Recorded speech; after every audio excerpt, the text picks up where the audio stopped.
രാമ രാമ രാമ ഹരേ ഹരേ ഹരേ കൃഷ്ണ കൃഷ്ണ കൃഷ്ണ കൃഷ്ണ ഹരേ ഹരേ ഹരേ രാമ ഹരേ രാമ.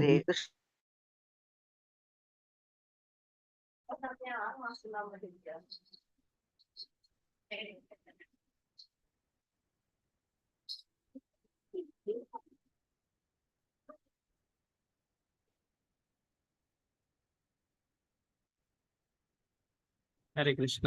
ശ്രീ രാധാഗോവിന്ദ് മന്ദിർ ഇസ്കോൺ ബാംഗ്ലൂരുവിന്റെ ശ്രീമദ് ഭാഗവതം ക്ലാസ്സിലേക്ക് എല്ലാവർക്കും സ്വാഗതം. തസ്മൈ ശ്രീ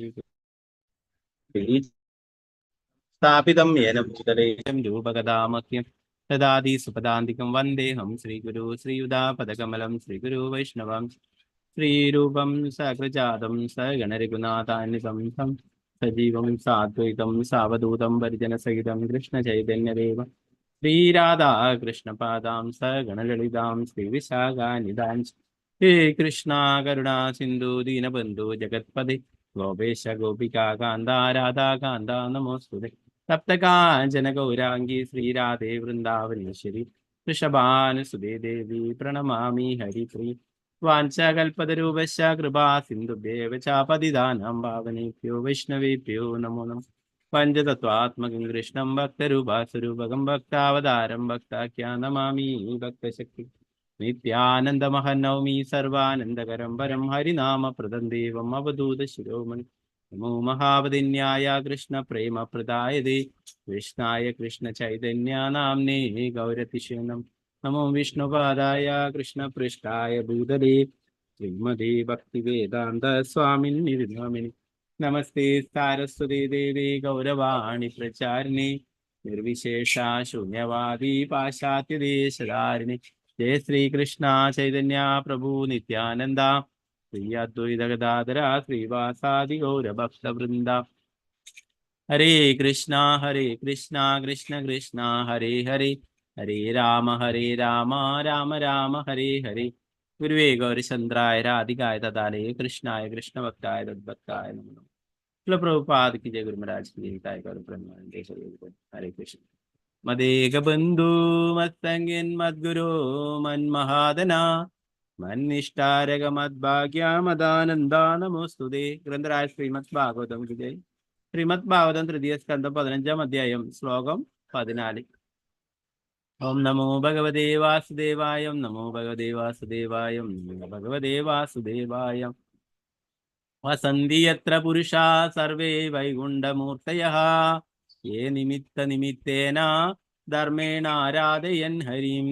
വസന്തി യത്ര പുരുഷാ സർവേ വൈകുണ്ഠമൂർത്തയഃ യേ നിമിത്ത നിമിത്തേന ധർമ്മേണ ആരാധയൻ ഹരിം.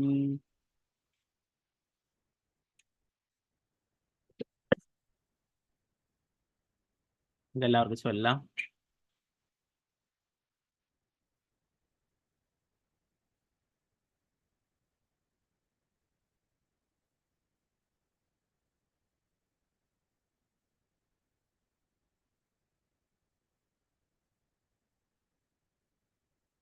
ഓം നമോ ഭഗവതേ വാസുദേവായ.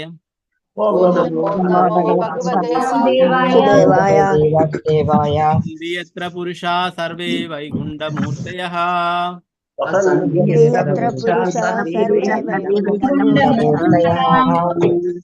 നിമിത്ത നിമിത്തേന ധർമ്മേണ ആരാധയൻ ഹരിം.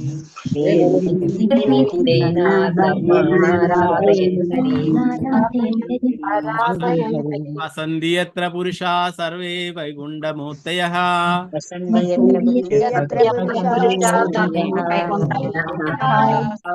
നിമിത്ത നിമിത്തേന ധർമ്മേണ ആരാധയൻ ഹരിം.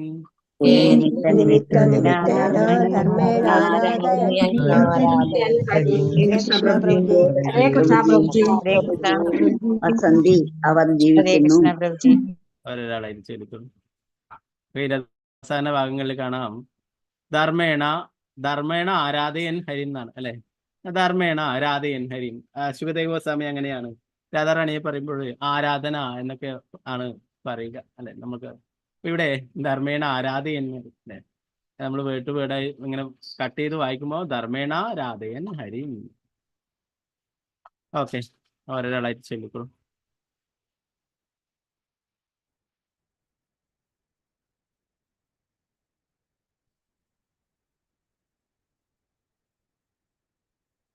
ശ്രീജ മാതാജി, ഹരേ കൃഷ്ണ. ഹരേ കൃഷ്ണ പ്രഭുജി. ഓം നമോ ഭഗവതേ വാസുദേവായ. വസന്തി യത്ര പുരുഷാ സർവേ വൈകുണ്ഠമൂർത്തയഃ യേ നിമിത്ത നിമിത്തേന ധർമ്മേണാരാധയൻ ഹരിം. ഹരേ കൃഷ്ണ. ഹരേ കൃഷ്ണ മാതാജി.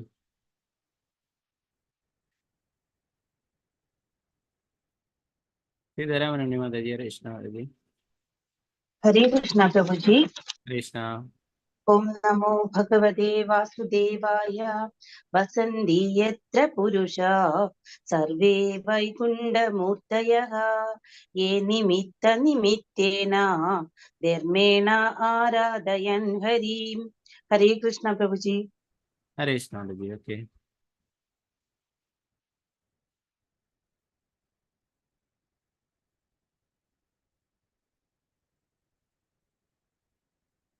ശാരദ നായർ മാതാജി, ഹരേ കൃഷ്ണ മാതാജി ചൊല്ലിക്കൊള്ളു. ഹരേ കൃഷ്ണ. ഹരേ കൃഷ്ണ പ്രഭുജി. ചൊല്ലിക്കൊള്ളു. ഓം നമോ ഭഗവതേ വാസുദേവായ. വസന്തിയത്ര പുരുഷ സർവേ വൈകുണ്ഠമൂർത്തയാഃ യേ നിമിത്ത നിമിത്തേന ധർമ്മേണ ആരാധയൻ ഹരിം. ഹരേ കൃഷ്ണ പ്രഭുജി.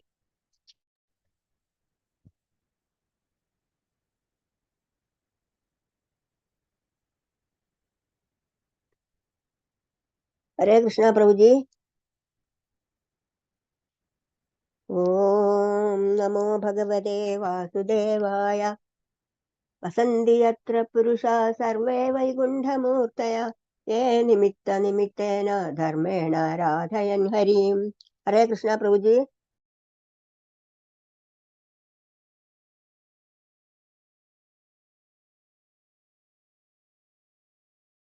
ഹരേ കൃഷ്ണ മാതാജി. ഓക്കെ, തങ്കമണി മാതാജി ചൊല്ലിക്കൊള്ളു മാതാജി. ഹരേ കൃഷ്ണ പ്രഭുജി.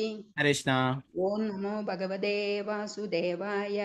വസന്തി യത്ര പുരുഷാ സർവേ വൈകുണ്ഠമൂർത്തയഃ യേ നിമിത്ത നിമിത്തേന ധർമ്മേണാരാധയൻ ഹരിം. ഹരേ കൃഷ്ണ. ഹരേ കൃഷ്ണ മാതാജി. വിദ്യനാഥ് മാതാജി, ഹരേ കൃഷ്ണ മാതാജി ചൊല്ലിക്കൊള്ളു. ഹരേ കൃഷ്ണ പ്രഭുജി. ഹരേ കൃഷ്ണ. ഓം നമോ ഭഗവതേ വാസുദേവായ. വസന്തി യത്ര പുരുഷാ സർവേ വൈകുണ്ഠമൂർത്തയഃ യേ നിമിത്ത നിമിത്തേന ധർമ്മേണാരാധയൻ ഹരിം. ഹരേ കൃഷ്ണ പ്രഭുജി. ഹരേ കൃഷ്ണ മാതാജി. പങ്കജാക്ഷി മാതാജി, ഹരേ കൃഷ്ണ മാതാജി ഹരേ കൃഷ്ണ പ്രഭുജി. ചൊല്ലിക്കൊള്ളു. ഓം നമോ ഭഗവതേ വാസുദേവായ. വസന്തി യത്ര പുരുഷാം സർവേ വൈകുണ്ഠമൂർത്തയാ യേ നിമിത്ത നിമിത്തേന സർവേണ രാധയൻ ഹരി. ഹരേ കൃഷ്ണ പ്രഭുജി. ഹരേ കൃഷ്ണ. ശാരദജി നമ്പൂതിരി മാതാജി, ഹരേ കൃഷ്ണ മാതാജി ഹരേ കൃഷ്ണ പ്രഭുജി. ചൊല്ലിക്കൊള്ളു. ഓം നമോ ഭഗവതേ വാസുദേവായ. വസന്തി യത്ര പുരുഷാ സർവേ വൈകുണ്ഠമൂർത്തയഃ യേ നിമിത്ത നിമിത്തേന ധർമ്മേണ ആരാധയൻ ഹരിം. ഹരേ കൃഷ്ണ പ്രഭുജി. ഹരേ കൃഷ്ണ മാതാജി. സുവർണപ്രഭ മാതാജി, ഹരേ കൃഷ്ണ മാതാജി ഹരേ കൃഷ്ണ പ്രഭുജി. ഹരേ കൃഷ്ണ. ഓം നമോ ഭഗവതേ വാസുദേവായ. വസന്തി യത്ര പുരുഷാ സർവേ വൈകുണ്ഠമൂർത്തയഃ യേ നിമിത്ത നിമിത്തേന ധർമ്മേണ ആരാധയൻ ഹരിം. ഹരേ കൃഷ്ണ പ്രഭുജി. ഹരേ കൃഷ്ണ മാതാജി. ഓക്കെ, ഗീതാട്ടി മാതാജി, ഹരേ കൃഷ്ണ മാതാജി ഹരേ കൃഷ്ണ പ്രഭുജി. ചൊല്ലിക്കൊള്ളു. ഓം നമോ ഭഗവതേ വാസുദേവായ. വസന്തി യത്ര പൂരുഷാ സർവേ വൈകുണ്ഠമൂർത്തയഃ യേ അനിനിമിത്തേന നിമിത്തേന ധർമ്മേണാരാധയൻ ഹരിം. ഹരേ കൃഷ്ണ പ്രഭുജി. ഹരേ കൃഷ്ണ മാതാജി. നിർമ്മല മാതാജി, ഹരേ കൃഷ്ണ മാതാജി ഹരേ കൃഷ്ണ പ്രഭുജി. ഓം നമോ ഭഗവതേ വാസുദേവായ. വസന്തി യത്ര പുരുഷാ സർവേ വൈകുണ്ഠമൂർത്തയഃ യേ നിമിത്ത നിമിത്തേന ധർമ്മേണാരാധയൻ ഹരിം. ഹരേ കൃഷ്ണ പ്രഭുജി. ഹരേ കൃഷ്ണ മാതാജി. ആനന്ദര കൃഷ്ണദേവദാസ് മാതാജി, ഹരേ കൃഷ്ണ മാതാജി ചൊല്ലിക്കൊള്ളു. ഹരേ കൃഷ്ണ പ്രഭുജി. ഹരേ കൃഷ്ണ. ഓം നമോ ഭഗവതേ വാസുദേവായ. വസന്തി യത്ര പുരുഷാ സർവേ വൈകുണ്ഠമൂർത്തയഃ യേ നിമിത്ത നിമിത്തേന ധർമ്മേണാരാധയൻ ഹരിം. ഹരേ കൃഷ്ണ പ്രഭുജി. ഹരേ കൃഷ്ണ മാതാജി. വത്സലാശാജി മാതാജി ഹരേ കൃഷ്ണ മാതാജി ഹരേ കൃഷ്ണ പ്രഭുജി. ചൊല്ലിക്കോളൂ. ഓം നമോ ഭഗവതേ വാസുദേവായ. വസന്തി യത്ര പുരുഷാ സർവേ വൈകുണ്ഠമൂർത്തയഃ യേ നിമിത്ത നിമിത്തേന ധർമ്മേണാരാധയൻ ഹരിം. ഹരേ കൃഷ്ണ പ്രഭുജി. ഹരേ കൃഷ്ണ മാതാജി. ഓക്കെ, കൃഷ്ണ മാതാജി ചൊല്ലിക്കോളൂ മാതാജി. ഹരേ കൃഷ്ണ.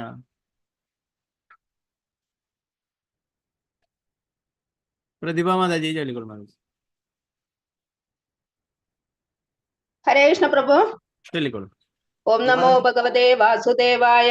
വസന്തേ യത്ര പുരുഷാ സർവേ വൈകുണ്ഠമൂർത്തയഃ യേ നിമിത്ത നിമിത്തേന ധർമ്മേണാരാധയൻ ഹരിം. ഹരേ കൃഷ്ണ പ്രഭു. ഹരേ കൃഷ്ണ മാതാജി. ഓക്കെ, കൃഷ്ണ മാതാജി ചൊല്ലിക്കോളൂ. ഓക്കെ, മാതാജി നേരത്തെ ഒന്നും കേൾക്കാത്തോണ്ട് ഞാൻ പിന്നെ കൊടുത്തു. ഓക്കെ, ഹരേ കൃഷ്ണ പ്രഭുജി. ഓം നമോ ഭഗവതേ വാസുദേവായ. വസന്തി യത്ര പുരുഷ സർവേ വൈകുണ്ഠമൂർത്തയ യേ നിമിത്ത നിമിത്തേന ധർമ്മേണാരാധയൻ ഹരിം. ഹരേ കൃഷ്ണ. ഹരേ കൃഷ്ണ മാതാജി. ഓക്കെ, വസന്ത മാതാജി ചൊല്ലിക്കോളൂ മാതാജി. ഹരേ കൃഷ്ണ. ഹരേ കൃഷ്ണ. ഹരേ കൃഷ്ണ പ്രഭുജി. ചൊല്ലിക്കോളൂ. ഓം നമോ ഭഗവതേ വാസുദേവായ. വസന്തി യത്ര പുരുഷാः സർവേ വൈകുണ്ഠമൂർത്തയഃ യേ നിമിത്ത നിമിത്തേന ധർമ്മേണാരാധയൻ ഹരിം. ഹരേ കൃഷ്ണ പ്രഭുജി.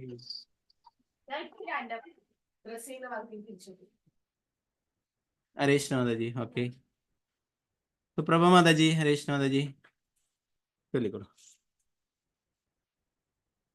വത്സല മാതാജി. ഹരേ കൃഷ്ണ മാതാജി. ഹരേ കൃഷ്ണ പ്രഭുജി. ഓം നമോ ഭഗവതേ വാസുദേവായ. ഹരേ കൃഷ്ണ. വസന്തി യത്ര പുരുഷാ സർവേ വൈകുണ്ഠമൂർത്തയഃ യേ നിമിത്ത നിമിത്തേന ധർമ്മേണാരാധയൻ ഹരി. ഹരേ കൃഷ്ണ പ്രഭുജി. ഹരേ കൃഷ്ണ. ഓക്കെ, സുപ്രഭ മാതാജി ചൊല്ലിക്കോളൂ. ഹരേ കൃഷ്ണ പ്രഭുജി. ഹരേ കൃഷ്ണ. നമോ ഭഗവതേ വാസുദേവായ. വസന്തി യത്ര പുരുഷാ സർവേ വൈകുണ്ഠമൂർത്തയഃ യേ നിമിത്ത നിമിത്തേന ധർമ്മേണാരാധയൻ ഹരിം. ഹരേ ഹരേ കൃഷ്ണ. കൃഷ്ണ. ഹരേ കൃഷ്ണ മാതാജി. ഓക്കെ, വിഷ്ണുപ്രിയ വിനീത ദേവദാസി മാതാജി. ഹരേ കൃഷ്ണ മാതാജി. ഹരേ കൃഷ്ണ പ്രഭുജി. പ്രണാമ. ഓക്കെ, ചൊല്ലി. ഹരേ കൃഷ്ണ. വസന്തി യത്ര പുരുഷാ സർവേ വൈകുണ്ഠമൂർത്തയഃ യേ നിമിത്ത നിമിത്തേന ധർമ്മേണാരാധയൻ ഹരിം. ഹരേ കൃഷ്ണ പ്രഭുജി. ഹരേ കൃഷ്ണ മാതാജി. ഡോക്ടർ വിജു മാരിയമ്മ മാതാജി. ഹരേ കൃഷ്ണ മാതാജി ചൊല്ലിക്കോളൂ. ഹരേ കൃഷ്ണ പ്രഭുജി. ഹരേ കൃഷ്ണ. ഓം നമോ ഭഗവതേ വാസുദേവായ.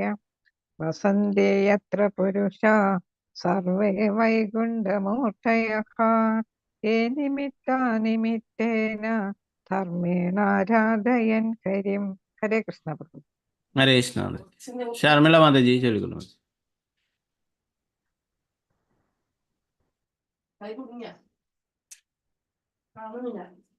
ഹരേ കൃഷ്ണ. അൺമ്യൂട്ട് ചെയ്തോളൂ മാതാജി. ചൊല്ലിക്കോളൂ. വസന്തി യത്ര പുരുഷാഃ സർവേ വൈകുണ്ഠമൂർത്തയഃ യേ നിമിത്ത നിമിത്തേന ധർമ്മേണാരാധയൻ ഹരിം. ഹരേ കൃഷ്ണ പ്രഭുജി. ഹരേ കൃഷ്ണ മാതാജി. അനിതകുമാരി ചൊല്ലിക്കോളൂ മാതാജി.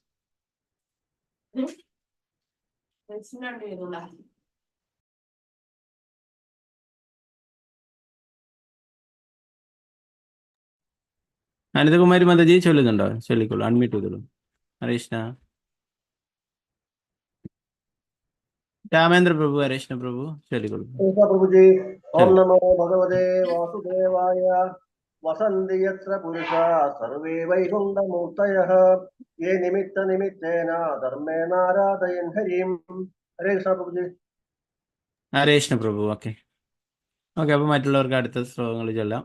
നമുക്ക് ഇതിന്റെ വിവർത്തനം നോക്കാം. വസന്തി അവർ ജീവിക്കുന്നു. എത്ര എവിടെ പുരുഷ വ്യക്തികൾ സർവയെല്ലാം വൈകുണ്ഠമൂർത്തയ പരമോന്നതനായ ഭഗവാൻ വിഷ്ണുവിൻ്റെതുപോലെ ഒരു ചതുർഭുജ രൂപമുള്ള ആ വൈകുണ്ഠവാസികൾ അനിമിത്ത ഇന്ദ്രിയ സംതൃപ്തിക്ക് ആഗ്രഹമില്ലാത്ത നിമിത്തേന കാരണത്താൽ ധർമ്മേന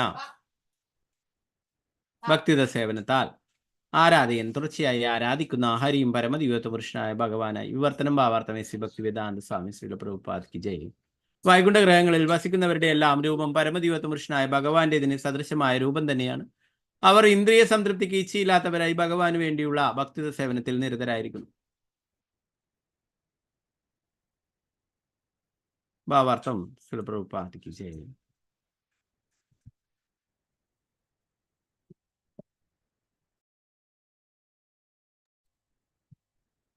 വൈകുണ്ഠ നിവാസികളുടെയും അവിടുത്തെ ജീവിത രൂപത്തിന്റെയും വിശദീകരണം ഈ ശ്ലോകത്തിൽ പ്രതിപാദിച്ചിരിക്കുന്നു.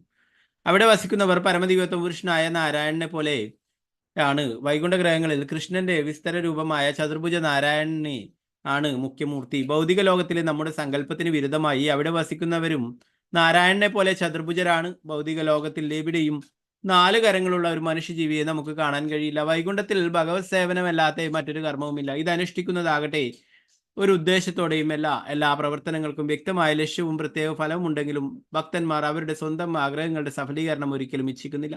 അവരുടെ അഭിലാഷങ്ങളെല്ലാം തന്നെ പരമദിവ്യത്വ പുരുഷനായ ഭഗവാന് വേണ്ടിയുള്ള ഭക്തിയുത സേവനത്താൽ പൂർത്തീകരിക്കപ്പെട്ടു. പ്രഭുപാദ് ജയ.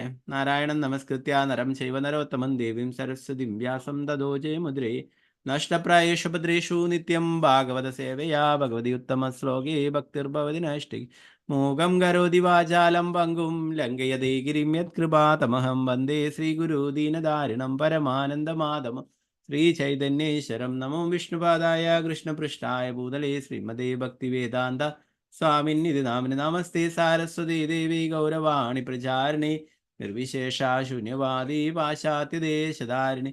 ജയ ശ്രീകൃഷ്ണ ചൈതന്യ പ്രഭു നിത്യാനന്ദ ശ്രീ അദ്വൈത ഗദാധര ശ്രീവാസാദി ഗൗരഭക്തവൃന്ദ. ഹരേ കൃഷ്ണ കൃഷ്ണ കൃഷ്ണ ഹരേ ഹരേ ഹരേ രാമ രാമ രാമ ഹരേ ഹരേ. ഗുരുവേ ഗൗരചന്ദ്രായ രാധികായ തദലേ കൃഷ്ണായ കൃഷ്ണമുക്തായ തത്പത്തായ പ്രഭുപാദ് ഗുരുരാജ് നിതായ ഗൗരപ്രേമാനന്ദേ ഹരേ ഹരേ കൃഷ്ണ. ഇവിടെ പറയുന്നത് വൈകുണ്ഠത്തില് നേരത്തെ പറഞ്ഞു കുണ്ടങ്ങളില്ലാത്ത ആദികളില്ലാത്തതാണ് അല്ലെ. അവിടെ ഉള്ള ആൾക്കാരും അവിടെ വസിക്കുന്നവരുടെ രൂപവും ഭഗവാന്റേതുപോലെ തന്നെയുള്ള രൂപമാണ്.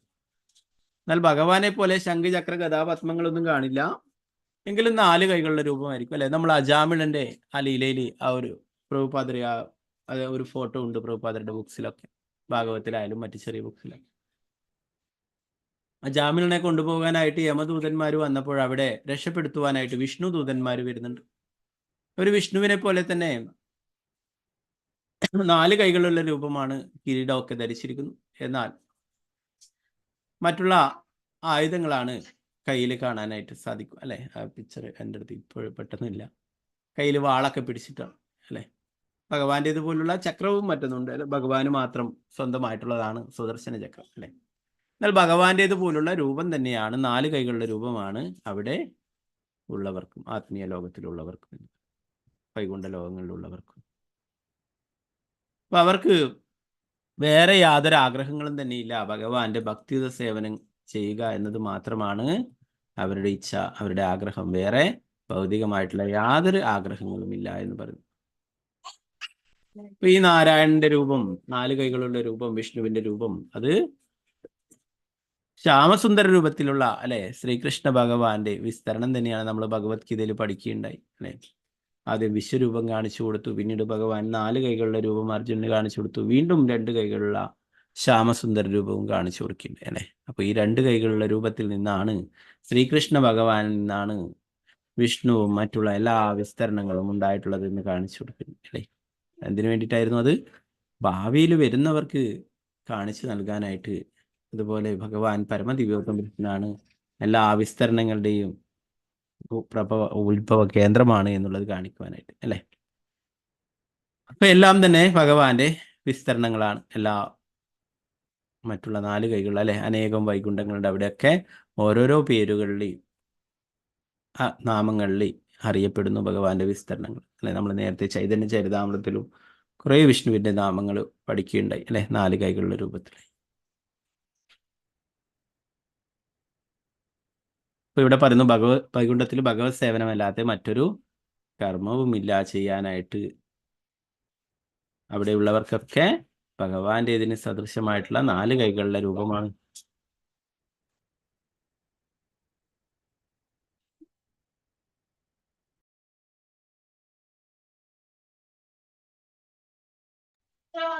ഓക്കെ, അപ്പോ പ്രഭാതർ പറയുന്നു ഇവിടെ 4 കൈകളുള്ള ആൾക്കാരെ ഒന്നും കാണാനായിട്ട് സാധിക്കില്ല എന്ന് അല്ലെ. ഇവിടെ ആർക്കും തന്നെ 4 കൈകളുള്ള ആൾക്കാരില്ല. ഭഗവാൻ ഇവിടെ ലീലകൾ ചെയ്യാനായിട്ട് വന്നപ്പോഴും ഇങ്ങനെ 4 കൈകളൊക്കെ ഫിറ്റാക്കിയിട്ട് ഒരാളിൽ വന്നിട്ടുണ്ടായിരുന്നു. ആർക്കാണ് അവരുടെ പേരറിയാം? ഭഗവാനെ പോലെ വേഷമൊക്കെ ധരിച്ചിട്ട്. അതെ അതെ, പൗണ്ഡ്രകൻ. പ്രഭുപാദരുടെ കൃഷ്ണ ബുക്കില് അതിനെ കുറിച്ചിട്ടൊക്കെ ഒരു ലീലകൾ പറയുമ്പോൾ പൗണ്ഡ്രകന്റെ ലീലയെ കുറിച്ച് പ്രഭുപാദർ പറയുന്നുണ്ട്. പൗണ്ഡ്രകൻ ഭഗവാനെ പോലെ വേഷം ധരിച്ച് ഭഗവാന്റെ ഇതുപോലെ കൈകളൊക്കെ 4 കൈകളൊക്കെ ആക്കി അല്ലെ, നമ്മൾ ഡ്രാമക്കൊക്കെ കാണുന്ന പോലെ ഒരു ഗതയൊക്കെ ഉണ്ടാക്കി അങ്ങനെയൊക്കെ ചക്രമൊക്കെ ഉണ്ടാക്കി നടക്കുകയുണ്ടായിരുന്നു. അപ്പൊ അദ്ദേഹത്തിന്റെ ശിങ്കിടികളൊക്കെ പറയും, നിങ്ങൾ തന്നെ വാസുദേവൻ തന്നെ, നിങ്ങളെ കാണാൻ വാസുദേവനെ പോലെ ഉണ്ട്, നിങ്ങൾ തന്നെയാണ് വാസുദേവൻ, ഗോകുലത്തിലുള്ള വൃന്ദാവനത്തിലുള്ളതല്ല യഥാർത്ഥമായിട്ടുള്ള കൃഷ്ണൻ, നിങ്ങൾ തന്നെയാണ് ഭഗവാൻ എന്ന് പറയും അല്ലേ. അവസാനം കൃഷ്ണന്റെ അടുത്ത് പോയിട്ട് എന്റേതാണ് ആ സുദർശന ചക്രം, എനിക്ക് തിരിച്ചു തരണം എന്ന് പറയും. ഡ്രാമയിലൊക്കെ കാണുമ്പോൾ ഇന്ന പോലെ പൗഡറൊക്കെ ഉണ്ടാക്കി വെച്ച സുദർശന ചക്രം എവിടേക്കും കറങ്ങില്ല അല്ലെ, തന്റെ കയ്യിൽ ഇങ്ങനെ പിടിച്ച് നടക്കാൻ എന്നല്ലാതെ. അപ്പൊ ഒറിജിനൽ ആയിട്ടുള്ള സുദർശന ചക്രം എനിക്ക് വേണം, എന്റേതാണ് അതെന്ന് ഭഗവാനോട് പറയും. അങ്ങനെ ഭഗവാനുമായിട്ട് യുദ്ധത്തിന് തന്നെ തയ്യാറായി. അവസാനം അദ്ദേഹത്തിന് മോശം ലഭിക്കുകയുണ്ടായി. എന്ത് മോശമാണ് ലഭിച്ചിട്ടുണ്ടായിരുന്നത്? ഏത് മോശമാണ് ലഭിച്ചിട്ടുണ്ടായിരുന്നത്? ഓരോരാൾക്ക്. അതെ, എന്തുകൊണ്ടാണ് അത് സാരൂപ്യമുക്തി ലഭിച്ചിട്ടുള്ളത്?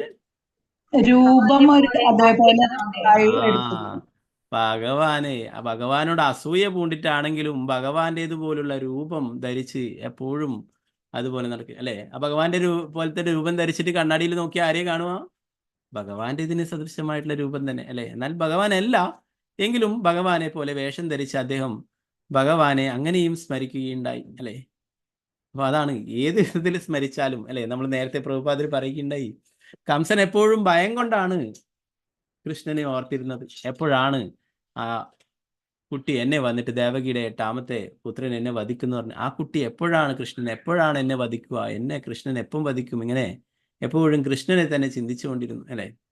പ്രഭുപാദർ പറയുന്നു നമ്മൾ അതുപോലെ അല്ല ചിന്തിക്കേണ്ടത്. എന്നാൽ അങ്ങനെ ചിന്തിച്ചിട്ട് പോലും കംസനും ഇവിടെ ഈ പൗണ്ഡ്രകൻ അതുപോലെ വേഷം ധരിച്ചിട്ട് ആ പൗണ്ഡ്രകനും ഒക്കെ മോശം ലഭിക്കണ്ടേ അല്ലെ.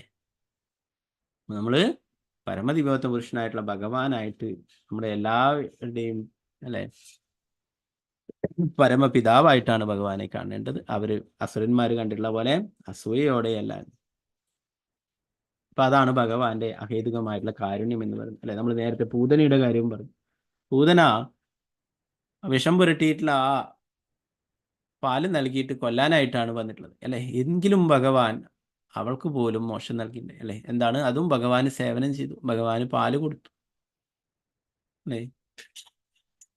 അപ്പോ ആ പുതനയ്ക്ക് പോലും മോശം നൽകി. അതുപോലെ അസുരന്മാരൊക്കെ ഭഗവാനോട് അസൂയുള്ളവരായിരുന്നു, എങ്കിലും അവർക്കൊക്കെ മോശം. അപ്പൊ ഇവിടെ അങ്ങനെ 4 കൈകൾ വെച്ച് നടക്കുന്നവരൊക്കെ അസുരന്മാരാണ് അല്ലെ. അതുപോലെ ഭഗവാനാണെന്ന് പറഞ്ഞ് നടക്കുന്നവരൊക്കെ ഇന്നും കാണാം കലിയുഗത്തിൽ, അവരൊക്കെ ആരാണ്? അസുരന്മാരാണ്. യഥാർത്ഥത്തിൽ ഭഗവാനോട് അസൂയുള്ളവരാണ്.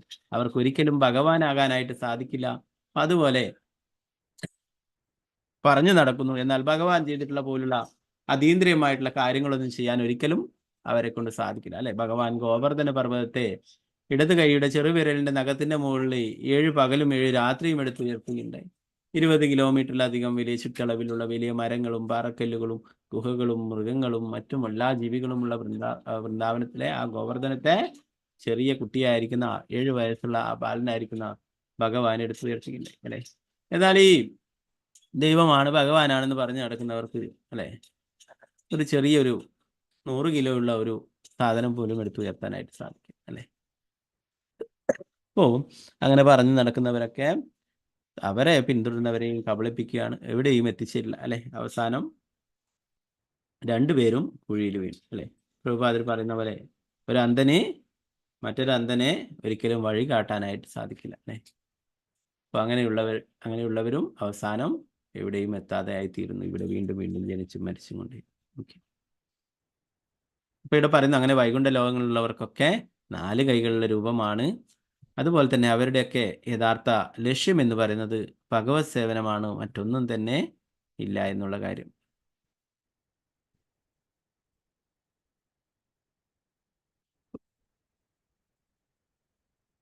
എല്ലാ പ്രവർത്തനങ്ങൾക്കും വ്യക്തമായ ലക്ഷ്യവും പ്രത്യേക ഫലവും ഉണ്ടെങ്കിലും ഭക്തന്മാർ അവരുടെ സ്വന്തം ആഗ്രഹങ്ങളുടെ സഫലീകരണം ഒരിക്കലും ഇച്ഛിക്കുന്നില്ല. അവരുടെ അഭിലാഷങ്ങളെല്ലാം തന്നെ പരമദിവ്യപുരുഷനായ ഭഗവാന് വേണ്ടിയുള്ള ഭക്തിത സേവനത്താൽ പൂർത്തീകരിക്കപ്പെട്ടു.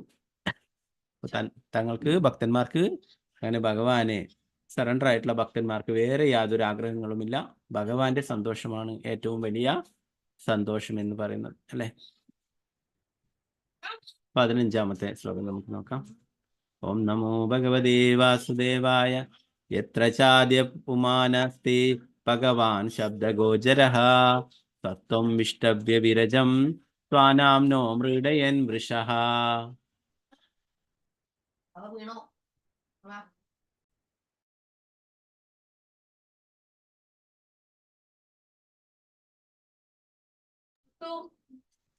ഹരേ കൃഷ്ണ. നേരത്തെ ചൊല്ലാൻ ബാക്കിയുള്ളവർ ചൊല്ലിക്കോളൂ. വത്സലജി മാതാജി, ഹരേഷ്ണ മാതാജി ഹരേ കൃഷ്ണ പ്രഭുജി. ചൊല്ലിക്കോളൂ. ഓം നമോ ഭഗവതേ വാസുദേവായ. യത്ര ചാദ്യ പുമാനസ്തേ ഭഗവാൻ ശബ്ദഗോചരഃ സത്വം വിഷ്ടപ്യ വിരജം സ്വാനാംനോ മൃഡയൻ വൃഷഃ. ഹരേ കൃഷ്ണ പ്രഭുജി. ഹരേ കൃഷ്ണ. ഹരേ കൃഷ്ണ. ഹരേഷ്ണ മാതാജി. ഓക്കെ, രമാബായി മാതാജി, ഹരേഷ്ണ മാതാജി, ഹരേഷ്ണ. ഹരേ കൃഷ്ണ പ്രഭുജി. ഓം നമോ ഭഗവതേ വാസുദേവായ. യത്ര ചാദ്യ പുമാനസ്തേ ഭഗവാൻ ശബ്ദഗോചരഃ സത്വം വിഷ്ടവ്യ വിരജം സ്വാനാംനോ മൃഡയൻ വൃഷഃ. ഹരേ കൃഷ്ണ പ്രഭുജി.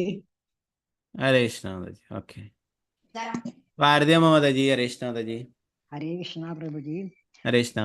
ഓം നമോ ഭഗവതേ വാസുദേവായ.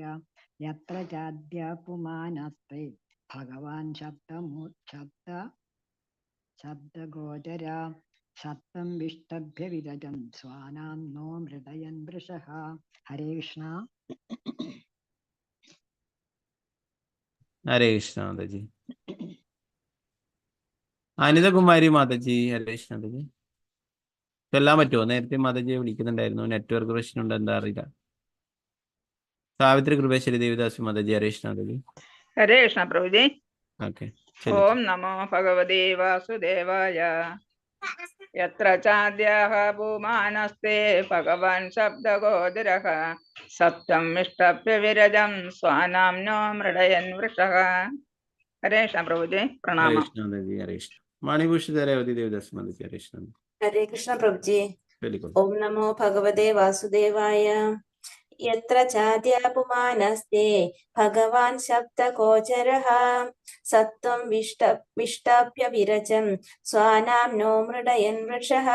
ഹരേ കൃഷ്ണ പ്രഭുജി. പ്രണാമം പ്രഭു. ഹരേഷ്ണ മാതാജി. ശ്രീരഞ്ജനി മാതാജി, ഹരേഷ്ണ മാതാജി. ഹരേ കൃഷ്ണ. ഓം നമോ ഭഗവതേ വാസുദേവായ. യത്ര ചാദ്യ പുമാനസ്തേ ഭഗവാൻ ശബ്ദഗോചരഃ സത്വം വിഷ്ടഭ്യ വിരജം സ്വാനാംനോ മൃഡയൻ വൃഷഃ. ഓം തത്സദിതി. ഹരി ഓം തത്സത്. ശ്രീരാധേ രാധേ. ഹരേ കൃഷ്ണ. ശോഭ പ്രദീപ് മാതാജി, ഹരേഷ്ണ മാതാജി. ഹരേ കൃഷ്ണ പ്രഭുജി. ഹരേഷ്ണ. ഓം നമോ ഭഗവതേ വാസുദേവായ. യത്ര ചാദ്യ പുമാനസ്തേ ഭഗവാൻ ശബ്ദഗോചരഃ സത്വം വിഷ്ടവ്യ വിരജം സ്വാനാംനോ മൃഡയൻ വൃഷഃ. ഹരേ കൃഷ്ണ. ഹരേ കൃഷ്ണ മാതാജി. ഓക്കെ, നമുക്കിതിന്റെ അർത്ഥനം ഭാവാർത്ഥം നോക്കാം.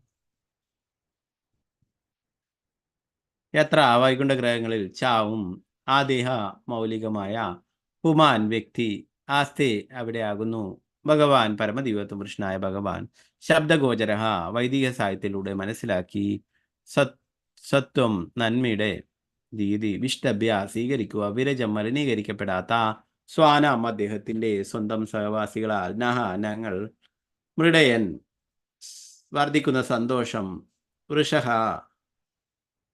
ധാർമ്മിക തത്വങ്ങളുടെ മൂർത്തീകരണം.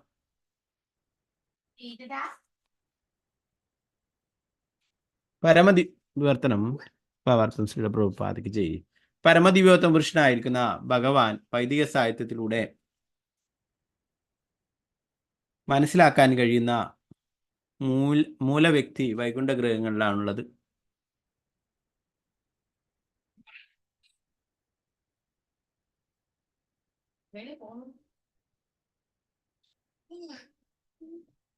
അജ്ഞതയ്ക്കും ആസക്തിക്കും അഥവാ രജോ തമോ ഗുണങ്ങൾക്ക് തീരെ സ്ഥാനമില്ലാതെ പൂർണ്ണമായും മാലിന്യമുക്തപ്പെട്ട നന്മയായ സത്വഗുണം അദ്ദേഹം ഭക്തന്മാർക്ക് ധാർമ്മിക പുരോഗതി സംഭാവന ചെയ്യും.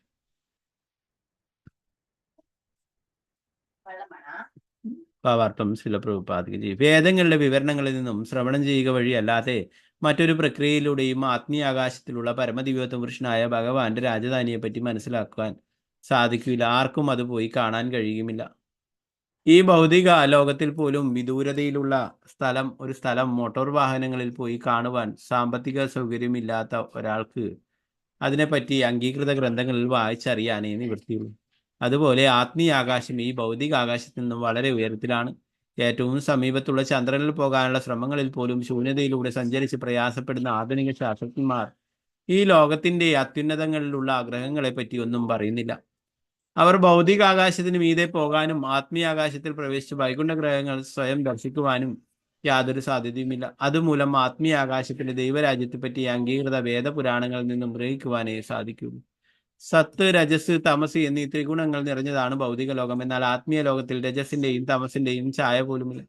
അവിടെ രജോ തമസുകളുടെ സ്പർശമേ ഇല്ലാത്ത മാലിന്യമുക്തമായ സദ്ഗുണം മാത്രമേ ഉള്ളൂ.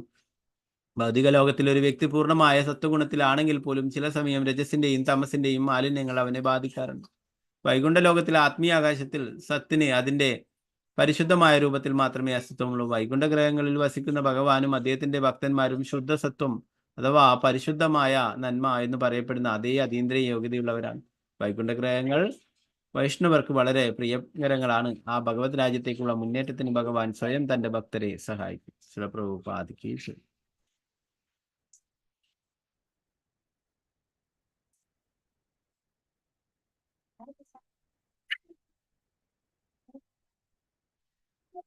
ഹരേ കൃഷ്ണ. ഓക്കെ, ഇവിടെ പറയുന്നത്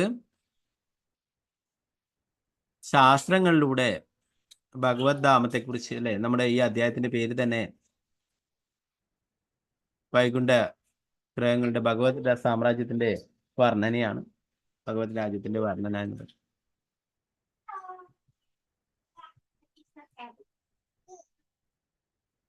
ഇവിടെ പറയുന്നു. അങ്ങനെ ശാസ്ത്രങ്ങളിലൂടെ അറിയപ്പെടുന്ന മനസ്സിലാക്കുന്ന ആ ഭഗവാൻ വസിക്കുന്ന ധാമം അല്ലെ. ഇവിടെ വൈകുണ്ഠ ലോകത്തെയാണ് പറയുന്നത്. നമുക്കറിയാം അതിനും ഉപരിയായിട്ടുള്ള ഗോലോക വൃന്ദാവനത്തിലാണ് ശ്യാമസുന്ദര രൂപത്തിൽ 2 കൈകളോട് കൂടിയിട്ട് ശ്രീകൃഷ്ണ ഭഗവാൻ വസിക്കുന്നു അല്ലെ. അപ്പൊ ആ ഗോലോക വൃന്ദാവനത്തെ കുറിച്ചിട്ട് അങ്ങനെ കൂടുതലായിട്ട് ഇവിടെ നമ്മുടെ ശ്രീമദ് ഭാഗവത്തിൽ അങ്ങനെ വിശദീകരിക്കുന്നു. എന്നാൽ മറ്റുള്ള ഗ്രന്ഥങ്ങളിലൊക്കെ ഗർഗ ഭാഗവതത്തിലൊക്കെ ഗോലോക വൃന്ദാവനത്തെ കുറിച്ചിട്ട് വളരെ വിശദമായിട്ട് വർണ്ണിക്കുന്നുണ്ട്.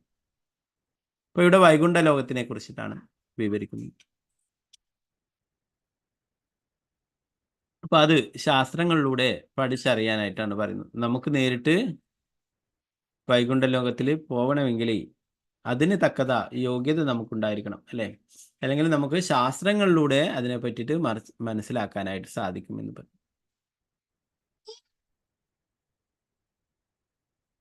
രജോ തമോ ഗുണങ്ങൾക്ക് അതീതമായിട്ട് അതിനും ഉപരിയായിട്ടുള്ള സത്വഗുണത്തിലും അങ്ങനെ പിന്നീട് ശുദ്ധ സത്വത്തിലും എത്തിയവർക്ക് മാത്രമേ ഭഗവത് സാമ്രാജ്യത്തിൽ ഭഗവത് രാജ്യത്തിലേക്ക് പ്രവേശനമുള്ളൂ അല്ലെ. ഇവിടെ പറയുന്നു വേദങ്ങളുടെ വിവരണങ്ങളിൽ നിന്ന് ശ്രവണം ചെയ്യുക വഴിയല്ലാത്ത മറ്റൊരു പ്രക്രിയയിലൂടെയും ആത്മീയ ആകാശമുള്ള പരമദിവ്യതമൃഷ്ണനായ ഭഗവാന്റെ രാജധാനിയെ പറ്റി മനസ്സിലാക്കുവാൻ സാധിക്കില്ല അല്ലെ. പലരും പറയും സ്വർഗം എന്ന് പറയുന്നതാണ് ഏറ്റവും നല്ലതായിട്ടുള്ളത് എന്ന് പറയും, അല്ലെ? നമുക്കറിയാം സ്വർഗം എന്ന് പറയുന്നത് താൽക്കാലികമായിട്ടുള്ള ഒരു ഗ്രഹം മാത്രമാണ്, അല്ലെ? അവിടെ കുറച്ച് ഭൂമിയിലേക്കാളും കുറച്ച് കാലം കൂടുതൽ സന്തോഷത്തോടെ കൂടുതൽ സൗകര്യങ്ങളോടെ ജീവിക്കാമല്ലാതെ ഒരിക്കലും അത് ശാശ്വതമായിട്ടുള്ള ലോകമല്ല. വീണ്ടും ഭൂമിയിലേക്ക് തന്നെ തിരിച്ചു വരണം, അല്ലെ? നമ്മൾ ഇന്നലെ പഠിച്ചു ഭഗവത് രാജ്യത്തിലേക്ക്, ഭഗവത് സാമ്രാജ്യത്തിലേക്ക് പോവുകയാണെങ്കിൽ വീണ്ടും ഇവിടേക്ക് തിരിച്ചു വരേണ്ടതായിട്ടില്ല. പ്രഭുപാദർ പറയുന്നു ഈ ഭൗതിക ലോകത്തിൽ തന്നെ ദൂരെയുള്ള ഒരു സ്ഥലം കാണാനായിട്ട് നമുക്ക് പോകാനായിട്ട് വാഹനങ്ങൾ, അല്ലെ, അതിന് പൈസ വേണം. അങ്ങനെ സാമ്പത്തിക സൗകര്യമില്ലാത്ത ഒരാൾക്ക് അതിനെപ്പറ്റി അംഗീകൃത ഗ്രന്ഥങ്ങളിൽ വായിച്ചറിയാനേ നിവൃത്തിയുള്ളൂ. അതുപോലെ ആത്മീയ ആകാശം ഈ ഭൗതിക ലോകത്ത് നിന്ന് വളരെ ഉയരത്തിലാണ്. അതുകൊണ്ട് തന്നെ നമുക്ക് വേറെ എവിടെയെങ്കിലും സ്ഥലങ്ങളിൽ പോകാനായിട്ടോ, അല്ലെ, വായിക്കച്ചിട്ടോ അല്ലെങ്കിൽ മറ്റുള്ള മാധ്യമങ്ങളിലൂടെ കാണാനും ഒക്കെ സാധിക്കും, അല്ലെ? അതുപോലെ ഭഗവത് ധാമത്തിലേക്ക് പോകണമെങ്കിലും നമ്മൾ അങ്ങനെ ശുദ്ധ സത്വഗുണത്തിൽ എത്തിച്ചേരണമെന്ന് പറയുന്നു. പ്രഭുപാദർ പറയുന്നു ഇവിടെ അടുത്തുള്ള ഗ്രഹമായിട്ടുള്ള ഏറ്റവും സമീപത്തുള്ള ചന്ദ്രനിൽ പോകാനുള്ള ശ്രമങ്ങൾ പോലും ശൂന്യതയിലൂടെ സഞ്ചരിച്ച് പ്രയാസപ്പെടുന്ന ആധുനിക ശാസ്ത്രം ഈ ലോകത്തിന്റെ അത്യുന്നതങ്ങളുള്ള ഗ്രഹങ്ങളെ പറ്റി ഒന്നും പറയുന്നില്ല. ഒരു ചന്ദ്രനിൽ പോയി എന്നൊക്കെ പറയും, അല്ലെ? അല്ല, അതൊക്കെ വിശ്വസിക്കും, നമ്മൾ പഠിക്കും. എന്നാൽ വേറെന്തെങ്കിലും കാര്യം ഭഗവത് രാജ്യത്തെ കുറിച്ചൊക്കെ പറഞ്ഞാൽ അതൊക്കെ കെട്ടുകഥകളാണ് എന്ന് പറയും, അല്ലെ? അങ്ങനെയാണ് ഈ കലിയുഗത്തിലെ ലോകം എന്ന് പറയുന്നത്.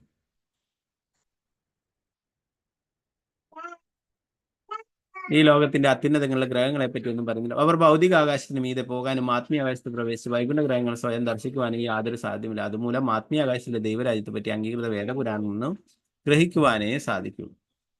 ശാസ്ത്രങ്ങളിലൊക്കെ പറഞ്ഞിരിക്കുന്നു ഇത് കെട്ടുകഥയും ഇതൊന്നുമല്ല, ഭഗവത് സാമ്രാജ്യം എന്ന് പറയുന്നുണ്ട്, ഭഗവത് രാജ്യം എന്ന് പറയുന്നുണ്ട്. ഇതൊന്നും ഒരു സങ്കല്പം മാത്രമല്ല, അല്ലെ? നിങ്ങൾ അവിടെ പോകണമെങ്കിൽ, അത് വിശ്വസിക്കണമെങ്കിൽ, അവിടെ പോകണമെങ്കിൽ അതിനുള്ള യോഗ്യതയും വേണം, അല്ലെ? ഭഗവാനെ അംഗീകരിക്കാത്ത, ശാസ്ത്രങ്ങളെ അംഗീകരിക്കാതിരിക്കുന്ന ഒരാൾക്ക് ഒരിക്കലും ഭഗവത് രാജ്യത്തെ കുറിച്ച് മനസ്സിലാക്കാനോ സാധിക്കില്ല. ശാസ്ത്രങ്ങളിലൊക്കെ പറഞ്ഞിരിക്കുന്നു, എന്നാൽ അത് അവരെടുത്തിട്ട് പഠിക്കാനായിട്ട് തയ്യാറല്ല.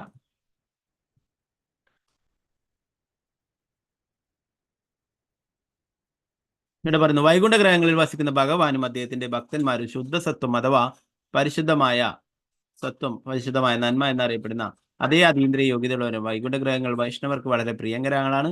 അത് ആ ഭഗവത് രാജ്യത്തേക്കുള്ള മുന്നേറ്റത്തിന് ഭഗവാൻ സ്വയം തന്റെ ഭക്തന്മാരെ സഹായിക്കുകയും ചെയ്യും. ഭഗവാൻ അത്രയും കാരുണ്യവാനാണ്, അല്ലെ? നേരത്തെ പറഞ്ഞു അസുരന്മാരോട് പോലും കാരുണ്യം കാണിക്കുന്നു, അല്ലെ? തന്നോട് അസൂയുള്ളവർ, വിദ്വേഷമുള്ളവരോട് പോലും ഭഗവാൻ കാരുണ്യം കാണിക്കും. അപ്പൊ പിന്നെ ഭഗവാന്റെ ഭക്തന്മാരോട് ഭഗവാൻ എത്രമാത്രം കാരുണ്യം കാണിക്കും, അല്ലെ? അതുതന്നെയാണ് ഭഗവാന്റെ പ്രതീതികളെ ഭഗവാൻ തന്നെ അയക്കുന്നു. ഇവിടെ ആത്മീയ ഗുരുക്കന്മാരെ നമ്മുടെ സമീപത്തേക്ക് അയക്കുന്നു. നമുക്കൊരിക്കലും ഊഹിക്കാൻ കഴിയുന്ന കാര്യങ്ങളല്ല. നമ്മൾ എവിടെയോ ഉള്ള ആളായിരിക്കും, അല്ലെ? നമ്മൾ വിചാരിക്കും ഇവിടെ ക്ലാസ്സിലൊക്കെ ഇങ്ങനെ പറയുന്നു, നമുക്ക് എപ്പം ദീക്ഷ കിട്ടും, നമ്മളെ ആരാ സഹായിക്കുക, നമ്മൾ എങ്ങനെ ഭഗവാന്റെ അടുത്തേക്ക് തിരിച്ചു പോകും, ഇങ്ങനെയല്ലേ, അല്ലെ? എന്നാൽ ആ സമയമാകുമ്പോൾ നമ്മൾ എത്രമാത്രം സീരിയസ് ആയിട്ട് ആത്മാർത്ഥമായിട്ട് ഭക്തി ചെയ്യുന്നു. ഭഗവാൻ അറിയാം നമ്മുടെ ഉള്ളിൽ ചൈത്യഗുരുവായിട്ട് ഭഗവാനുണ്ട്, പരമാത്മാവായിട്ട് ചൈത്യഗുരുവാനായിട്ട് ഭഗവാനുണ്ട്. ആ ചൈത്യഗുരു തന്നെയാണ് പുറത്തേക്ക് വരുന്നത്, ഭഗവാന്റെ പ്രതീതിയായിട്ട് വരുന്നത്. അപ്പൊ ഒരിക്കലും നമ്മൾ ആത്മാർത്ഥമായിട്ട് ആഗ്രഹിക്കുകയാണെങ്കിൽ ഒരിക്കലും നടക്കാതിരിക്കില്ല. ഇവിടെ പറയുന്നു ഭഗവാൻ സ്വയം തന്റെ ഭക്തന്മാരെ സഹായിക്കും. ഭഗവാൻ നേരിട്ട് വരില്ല, എന്നാൽ ഭഗവാന്റെ പ്രതിനിധികളെ നമ്മൾ അത്രത്തോളം പരിശുദ്ധരായിട്ടുള്ള ആൾക്കാരല്ല, അല്ലെ? ഭഗവാൻ തന്നെ നേരിട്ട് വന്നിട്ട് നമ്മളെ കൊണ്ടുപോകാൻ, പൂന്താനം തിരുമേനിയെ പോലെയുള്ള അദ്ദേഹത്തിന്റെ ശുദ്ധഭക്തന്മാരെയൊക്കെ ഭഗവാൻ നേരിട്ട് വന്നിട്ട് കൊണ്ടുപോയിട്ടുണ്ട്, അല്ലെ? അതുപോലെ അത്രത്തോളം ശുദ്ധഭക്തരൊന്നല്ല നമ്മൾ, അല്ലെ? നമ്മൾ അത്രയും പതീതരായിട്ടുള്ള ആൾക്കാരാണ്. അപ്പൊ അങ്ങനെയുള്ള പതീതരെ ഉദ്ധരിക്കുവാനായിട്ട് ഭഗവാൻ തന്നെ ഭഗവാന്റെ പ്രതീതികളായിരിക്കും. നമ്മൾ പറഞ്ഞ ആത്മീയ ഗുരുക്കന്മാരൊക്കെ നമ്മളെപ്പോലുള്ള ബദ്ധജീവാത്മാക്കളല്ല, അവരൊക്കെ ഭഗവാന്റെ നിത്യലീലയിലുള്ളവർ തന്നെയാണ്. നിത്യലീലയിലുള്ള മഞ്ചരിമാരും മറ്റുമൊക്കെയാണ്. അതുപോലെ തന്നെ ശ്രീ ചൈതന്യ മഹാപ്രഭുവിന്റെ ആ സങ്കീർത്തന പ്രസ്ഥാനത്തിലുള്ളവരൊക്കെയാണ് ആത്മീയ ഗുരുക്കന്മാരായിട്ടൊക്കെ വരുന്നത്. അങ്ങനെ ഭഗവാന്റെ പ്രതിനിധികളായിട്ട് ഭഗവാൻ തന്നെ അയക്കുന്നതാണ് ആത്മീയ ഗുരുക്കന്മാരെ നമ്മളെ ഇവിടെ ഭൗതിക ലോകത്ത് നിന്ന് രക്ഷിച്ചു പോകാനായിട്ട്. അപ്പൊ നമ്മള് എത്രമാത്രം ആത്മാർത്ഥതയോടെ ആഗ്രഹിക്കുന്നോ അതിനനുസരിച്ചിട്ട് ഭഗവാൻ നമ്മോട് കാരുണ്യം കാണിക്കും. അപ്പോ നമുക്കൊന്ന് ഇപ്പം ദീക്ഷ എടുത്ത ആൾ തന്നെ ചിന്തിച്ചാൽ മതി. ഒരാളും ചിന്തിച്ചു, ഞാനൊക്കെ ചിന്തിക്കാറുണ്ടായിരുന്നു, ഞാൻ ദീക്ഷ എടുക്കുന്നതിന് എങ്ങനെ ദീക്ഷ കിട്ടും, എപ്പോഴാണ് ഇനി ആ സമയത്തൊക്കെ കൊറോണ കാലമൊക്കെ ആയിരുന്നു. അപ്പൊ അതിനൊക്കെ ശേഷം കിട്ടി. അപ്പോൾ അതുപോലെ ഞാൻ പറയുന്നത് വെച്ച് കഴിഞ്ഞാൽ ആത്മീയ ഗുരുക്കന്മാര് ഭഗവാൻ അയക്കുന്നതാണ്. അവർ നമ്മൾ തയ്യാറാണെന്ന് കണ്ടു കഴിഞ്ഞാൽ ഭഗവാൻ തീർച്ചയായിട്ടും നമ്മളെ അടുത്തേക്ക് അയക്കും. അല്ലെ, നമുക്ക് ഇപ്പം മാംഗ്ലൂരിലൊക്കെ വന്നിട്ട് ദീക്ഷയ്ക്ക് ഇരുന്നു, അവരൊന്നും ഒരിക്കലും സ്വപ്നത്തിൽ പോലും വിചാരിച്ചിട്ടുണ്ടാവില്ല ചിലപ്പോൾ ഇങ്ങനെ ഒരു കാര്യം നടക്കുമെന്ന്. അല്ലെ, അതാണ് ഭഗവാന്റെ അഹേതുകമായിട്ടുള്ള കാര്യം. അതുപോലെ തന്നെ മായാപ്പൂരിൽ പോയപ്പോഴും ദീക്ഷയ്ക്ക് എടുക്കേണ്ടത്. അല്ലെ, അതാണ് ഭഗവാന്റെയും ആത്മീയ ഗുരുവിന്റെയും അഹേതുകമായിട്ടുള്ള കാരുണ്യം. നമുക്ക് അതിനുള്ള യോഗ്യത ഒന്നും ഉണ്ടാവില്ല, നമുക്ക് തന്നെ ഉറപ്പുണ്ടാവില്ല അത് ലഭിക്കും. എന്നാൽ ആത്മീയ ഗുരുക്കന്മാർ അത്രയും കാരുണ്യം കാണിക്കും. ഭഗവാനെ പോലെ തന്നെ ഭഗവാന്റെ പ്രതീതികളായിട്ടുള്ള ആത്മീയ ഗുരുക്കന്മാരും അത്രയും കാരുണ്യം. അതോ ഭഗവാൻ അതുകൊണ്ട് പ്രഭുപാദരിവിടെ പറയുന്നു, അങ്ങനെയുള്ളവർക്ക് വേണ്ടിയിട്ട് ഭഗവത് രാജ്യത്തിലേക്കുള്ള മുന്നേറ്റത്തിന് ഭഗവാൻ സ്വയം തന്റെ ഭക്തന്മാരെ സഹായിക്കുന്നു.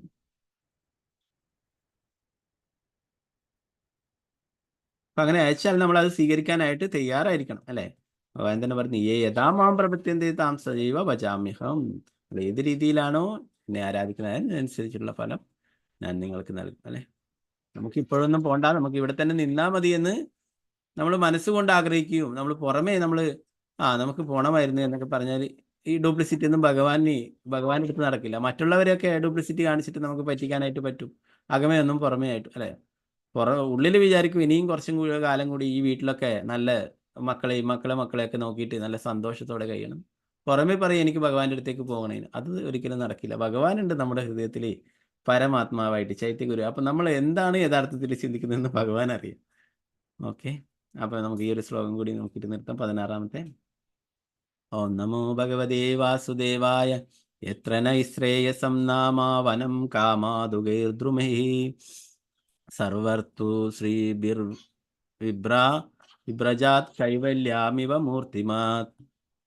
വൈകുണ്ഠ ഗ്രഹങ്ങളിൽ ശുഭോദർക്കങ്ങളായ അനവധി വനങ്ങളുണ്ട്. ആ അരണ്യങ്ങളിലെ കൽപ്പവൃക്ഷങ്ങൾ എല്ലാ കാലത്തും പുഷ്പങ്ങളാലും ഫലങ്ങളാലും സമൃദ്ധമായിരിക്കും. എന്തുകൊണ്ടെന്നാൽ വൈകുണ്ഠ ഗ്രഹങ്ങളിൽ സർവവും ആധ്യാത്മികവും വൈയക്തികവുമാണ്. ഭാവാർത്ഥം ശ്രീല പ്രഭുപാദിക്ക്. വൈകുണ്ഠ ലോകങ്ങളിൽ ഭൂമിയും വൃക്ഷങ്ങളും ഫലങ്ങളും പുഷ്പങ്ങളും പശുക്കളും സകലതും പൂർണ്ണമായും ആധ്യാത്മികവും വ്യക്തിപരവുമാണ്. മരങ്ങളെല്ലാം കൽപ്പവൃക്ഷങ്ങളുമാണ്. ഈ ഭൗതിക ഗ്രഹങ്ങളിൽ മരങ്ങൾക്ക് ഭൗതിക ശക്തിയുടെ ഇച്ഛപ്രകാരം പുഷ്പങ്ങളും ഫലങ്ങളും ഉൽപ്പാദിപ്പിക്കാൻ കഴിയും. പക്ഷെ വൈകുണ്ഠ ഗ്രഹങ്ങളിൽ വൃക്ഷങ്ങളും ഭൂമിയും അധിവാസികളും മൃഗങ്ങളും എല്ലാം ആധ്യാത്മികങ്ങളാണ്. അവിടെ മരങ്ങളും മൃഗങ്ങളും തമ്മിലോ അല്ലെങ്കിൽ മൃഗങ്ങളും മനുഷ്യരും തമ്മിലോ യാതൊരു വ്യത്യാസവുമില്ല. ഇവിടെ ഉപയോഗിച്ചിട്ടുള്ള മൂർത്തിമത്ത് എന്ന പദം എല്ലാറ്റിനും ഒരു ആത്മീയ രൂപമുണ്ടെന്ന് വിവക്ഷിക്കുന്നു. നിർവ്യക്തികവാദികൾ ഉൾക്കൊണ്ടിട്ടുള്ള രൂപരാഹിത്യത്തെ ഈ ശ്ലോകം നിരാകരിക്കുന്നു. വൈകുണ്ഠ ഗ്രഹങ്ങളിൽ എല്ലാം ആത്മീയങ്ങളാണെങ്കിലും അവയ്ക്കൊക്കെയും പ്രത്യേക രൂപങ്ങളുണ്ട്. മരങ്ങൾക്കും മനുഷ്യർക്കും രൂപങ്ങളുണ്ട്, പക്ഷേ അവയെല്ലാം തന്നെ വ്യത്യസ്തമായി രൂപപ്പെട്ടവയാണെങ്കിലും ആധ്യാത്മികങ്ങളാകിയാൽ അവർക്ക് തമ്മിൽ ഭേദങ്ങളില്ല. പ്രഭുപാദിക്ക്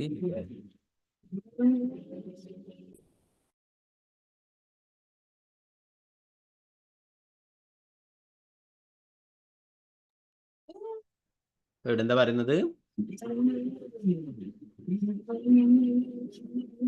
കൽപ്പവൃക്ഷങ്ങളെ കുറിച്ചിട്ട് പറയുന്നു. അല്ലെ, വൈകുണ്ഠ ലോകങ്ങളിൽ അനവധി വനങ്ങളുണ്ടെന്ന് പറയും. അല്ലെ,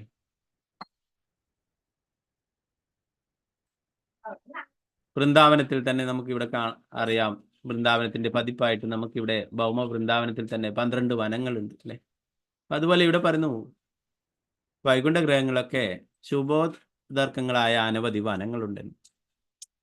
ആ വനങ്ങളിലെ കൽപ്പവൃക്ഷങ്ങൾ എല്ലാ കാലത്തും പുഷ്പങ്ങളാലും ഫലങ്ങളാലും സമൃദ്ധമായിരുന്നു. എന്തുകൊണ്ടെന്നാൽ വൈകുണ്ഠ ഗ്രഹങ്ങൾ സർവവും ആധ്യാത്മികവും വൈയക്തികവുമാണ്. നമുക്കിവിടെ ഓരോരോ പൂക്കളായാലും ഫലങ്ങളായാലും ഒക്കെ ഓരോ സീസണിൽ മാത്രമേ ലഭിക്കൂ. അല്ലെ, സദാസമയം ലഭിക്കില്ല. അതുപോലെ തന്നെ ഒരു മരത്തിൽ നിന്നും ഒരു ഫലം മാത്രമേ ലഭിക്കൂ. അല്ലെ, മാവ് നട്ടിട്ട് അതിൽ നിന്ന് ചക്ക വേണമെന്ന് നമുക്ക് പറഞ്ഞാൽ ഒരിക്കലും ലഭിക്കില്ല. അല്ലെ,